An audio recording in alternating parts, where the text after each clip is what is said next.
Welcome to my channel, Manipuri latest update.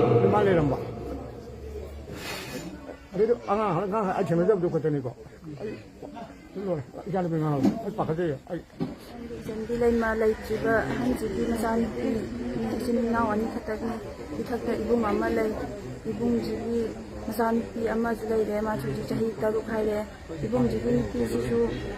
tha angang jina tha manga harapa sai dagi angang je hundu amme imajina masuje yokjara padi ngasi bo bado thokhi ba iran jina maram moje sakin da matam na lai ram badagi iran jina moje tholaga likem da lai de adu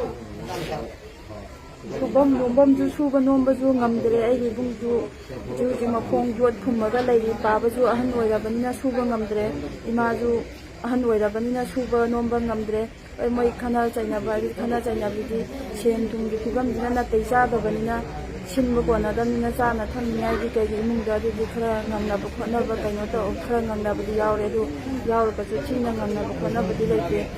moi ku ji lai gi ba fibam ji Kumbam cabam imung da lai ba se ri jari ba je na ta yamna cha de yamna ware angang gi ju suba nomba ngam da bani na angang gi ima du na sena ja bani ima du na sena bu ji ima ju lai tre akak ji da kata da to bai da le o du masu je ni amma bu tha dok ta bani mama ma sang ho da re su je na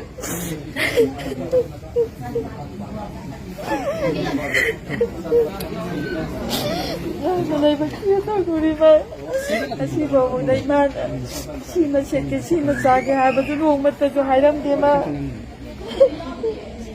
aina lenga ki mafam da aina haijaning badi ngasi ai khatagi ima ipa khatagi wa ju na te loina maki oina reli kem da lai ba hai ba je ningba kaina loina mak subam nombam lai ta badina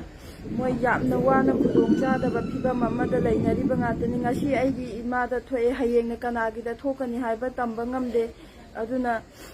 ngasi thoiba asigumna hayeng matung da ju amuk hanna thoktan ngai gi lengaki mapuni ngasi gi chaka pai biri ba pabung biren